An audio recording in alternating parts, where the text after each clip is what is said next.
Assalamualaikum warahmatullahi wabarakatuh. Salam sejahtera untuk kita semua.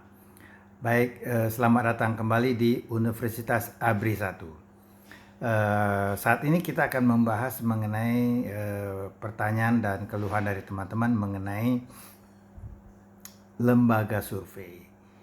Memang banyak kita yang bertanya, lembaga survei ini dalam melaksanakan surveinya ini apakah dilakukan dengan jujur, dengan benar, sesuai dengan sains atau tidak. Nah, tentunya ya ada lembaga survei yang melaksanakan surveinya ini dengan jujur berdasarkan sains dengan benar pelaksanaannya. Namun memang tidak bisa dipungkiri sebagian besar dari mereka ini adalah abal-abal.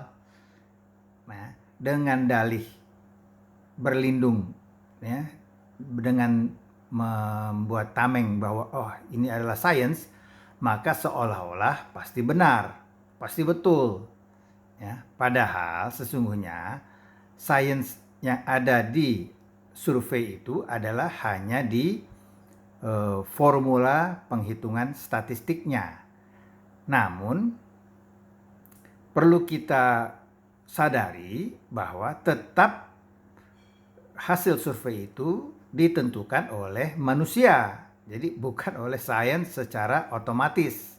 Karena sains itu hanya di bidang formula penghitungan statistiknya saja. Nah, sedangkan ya, untuk menentukan sampelnya, siapa yang dijadikan sampel, nah itu tentunya tetap ditentukan oleh manusia. Nah, inilah yang biasanya dimanipulasi. Kan bisa saja sampelnya itu hanya dipilih di komunitas tertentu yang banyak kepada calon-calon pemilih yang pro ke pihak tertentu. Ya otomatis maka hasilnya ya akan memihak kepada yang pihak tertentu.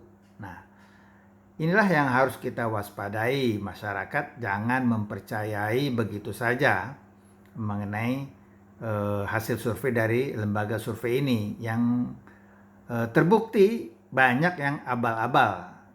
Contohnya ya, yaitu pada saat pemilihan gubernur tahun 2017 itu sebagian besar ya menempatkan elektabilitas Ahok yang paling tinggi yang akan menang. Kedua baru AHY. Nah, yang ketiga baru Pak Anies Baswedan. Ya. Nah, di sini terbukti kemudian hasilnya terbalik, malah ternyata Pak Anies Baswedan lah yang terpilih. Jadi jelas bahwa lembaga survei yang abal-abal ini hanyalah orang-orang yang rakus mencari duit dengan cara mudah, walaupun dengan cara mengorbankan sains tadi, ya, mengorbankan sains. Mereka ini hanya orang-orang yang rakus mencari uang dengan cara mudah, ya. Dia ini hanya membuat sesuai pesanan, jadi tujuannya tentunya hanyalah untuk menggiring opini, ya, menggiring opini sehingga mempengaruhi masyarakat. Karena itu masyarakat sekarang harus cerdas. Jangan lagi mau mempercayai hasil-hasil survei yang hanya menggiring opini untuk kepentingan pihak-pihak tertentu. Karena mereka ini hanyalah abal-abal yang berdasarkan pesanan dan berdasarkan kepentingan tertentu saja. Nah, kalau lembaga survei ini mau kredibel, maka mereka ini harus transparan, di mana mereka harus umumkan secara terbuka, secara terang benderang sumber dananya dari mana dan apakah mereka ikut atau menjadi konsultan politik bagi pihak-pihak tertentu. Nah, tapi kan kenyataan sampai saat ini itu mereka tidak lakukan. Jadi ya memang kita masyarakat sekarang harus cerdas, tidak boleh lagi, jangan mau lagi dibohongi ya, oleh lembaga survei yang abal-abal ini, ya.